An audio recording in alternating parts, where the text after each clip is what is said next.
بسم اللہ الرحمن الرحیم۔ السلام علیکم ورحمۃ اللہ وبرکاتہ۔ امید ہے ناظرین آپ سب صحت اور ایمان کی بہترین حالت میں ہوں گے۔ جیسا کہ آپ سب کو معلوم ہے کہ موجودہ دور میں پوری دنیا کو کرونا نے اپنی لپیٹ میں لے رکھا ہے، تو بہت ساری چیزیں آپس میں الجھی ہوئی نظر آتی ہیں۔ جس طرح مختلف لوگوں کا کہنا ہے کہ جی شاید ان مذہبی جماعتوں یا مذہبی لوگوں کی وجہ سے پاکستان میں کرونا آیا ہے یا کرونا کا شکار پاکستانی لوگ ہوئے، تو اس غلط فہمی کو ہمیں دور کرنا چاہیے۔ شرعی اعتبار سے اگر دیکھا جائے تو کرونا کے متعلق ہم احتیاطی تدابیر ہمیں اختیار کرنی چاہیے یا نہیں، تو قرآن پاک میں اللہ رب العزت فرماتے ہیں وَكَذَلِكَ جَعَلْنَاكُمْ أُمَّةً وَسَطًا، ہم نے تمہیں اعتدال والی امت بنایا ہے۔ نہ بہت زیادہ شدت ہم اختیار کر سکتے ہیں اور نہ ہی بہت زیادہ نرمی اختیار کرنے کا ہمیں حکم دیا گیا ہے، بلکہ یہ دونوں کے درمیان میں چلنے کا حکم دیا گیا ہے۔ ایک بندہ اگر حد سے زیادہ تدابیر اختیار کر لے، احتیاطی تدابیر، اور صرف انہی پر پورے کا پورا یقین کر لے، تو اس چیز کی بھی شریعت ہمیں اجازت نہیں دیتی۔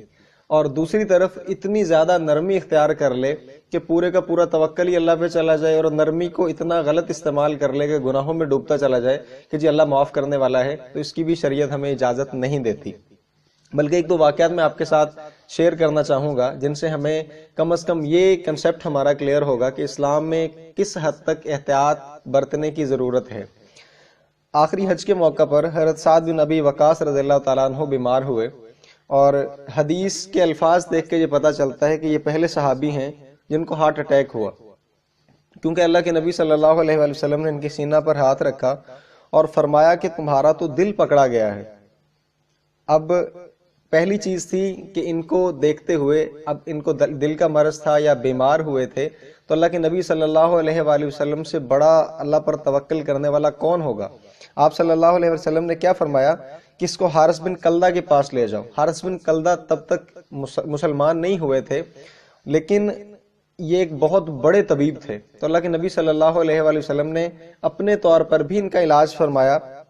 اور فرمایا کہ اجوا کھجوریں جو ہیں 7 عدد اجوا کھجوریں ان کی گٹلیوں سمیت پیس کر اس کو کھلائی جائیں، اور ساتھ ہی فرمایا کہ اس کو جتنی جلدی ہو سکے حارث بن کلدہ کے پاس لے جاؤ کہ حارث بن کلدہ اس دور کے بہت بڑے طبیب تھے، وہ ان کا علاج کریں۔ تو ہمیں بات سمجھ میں آئی کہ حالات جس طرح کے بھی ہوں ہمیں ویسے ہی اسباب اختیار کرنے کا حکم دیا گیا ہے، اور یہی عین شریعت ہے۔ دوسرا ایک اور چھوٹا سا واقعہ آپ کے ساتھ شیئر کروں کہ جب آپ صلی اللہ علیہ وآلہ وسلم ہجرت کے لیے تشریف لے گئے تو 3 راتیں اور 2 دن آپ غار ثور میں چھپ کر آپ نے گزارے۔ تو کیا خیال ہے کہ اللہ کے نبی صلی اللہ علیہ وآلہ وسلم اگر چاہتے تو آپ کی حفاظت کے لیے تو جبرائیل اور میکائیل دائیں بائیں کھڑے ہوتے، لیکن آپ نے اسباب کے ساتھ جوڑ کر دکھایا اور امت کے لیے ایک سبق چھوڑا کہ جب بھی مشکل حالات آئیں تو ہمیں اسباب کو اختیار کرنا پڑے گا، اور اسباب کا اختیار کرنا کوئی عیب نہیں ہے۔ بلکہ وہاں پر غار میں چھپے ہوئے حضرت ابو بکر صدیق رضی اللہ تعالیٰ عنہ جس شخص کو گائیڈ لائن کے لیے لے کر آئے ساتھ، وہ شخص بھی ایک کافر تھا، عبداللہ بن اوریکت اس کا نام تھا، تو اس کے ذریعے سے اللہ کے نبی صلی اللہ علیہ وآلہ وسلم پھر مدینہ تک تشریف لے کر گئے۔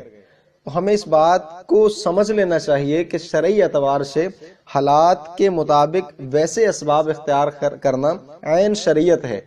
نہ کہ ان باتوں پہ لگ جانا کہ جی ہمارا اللہ پہ توکل بڑا مضبوط ہے، ہمیں تو کسی قسم کی احتیاطی تدابیر کی کوئی ضرورت نہیں، تو اس کو آپ جہالت تو کہہ سکتے ہیں، یہ اسلام بالکل نہیں ہے۔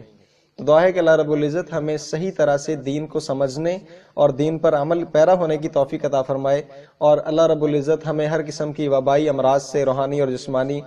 شفا نصیب فرمائے۔ اپنا بہت سارا خیال رکھیے گا، آئندہ ملیں گے انشاءاللہ ایک نئے عنوان نئی ویڈیو کے ساتھ، تب تک کے لیے السلام علیکم ورحمۃ اللہ وبرکاتہ۔